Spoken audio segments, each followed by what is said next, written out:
linear momentum. So momentum is defined as mass times velocity, and linear, everything's in a straight line.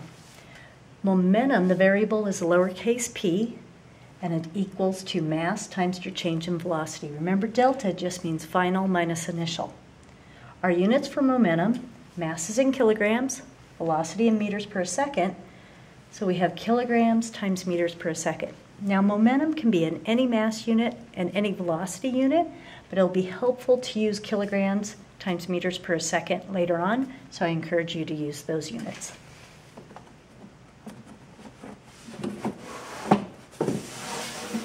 So our equation, delta P, which is change in momentum, equals mass times change in velocity. And again, delta just means VF minus VI. But you could also write it as final momentum minus initial momentum.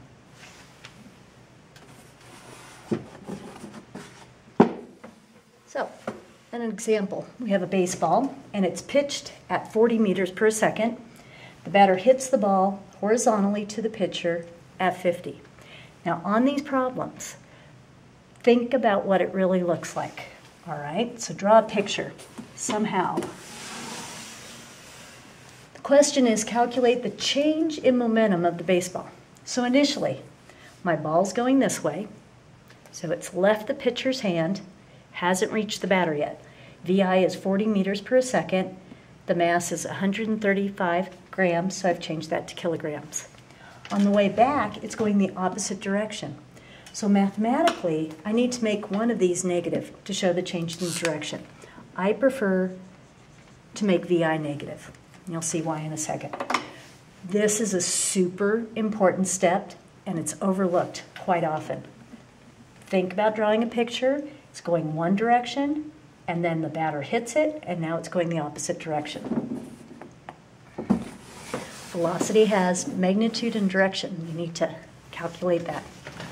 So we have delta P, change in momentum, is equal to mass times delta V. It's a pretty simple problem, but you got to make sure you've changed the sign on your velocities. There's your mass, 0.135 kilograms. 50 is your final velocity minus your negative 40. So I like the negative VI so that I end up with a positive number. It does not matter which one you make negative. Your reader will understand as you work through the problem. You get a value of 12.15 kilograms meters per second, and I round it to 3 sig figs.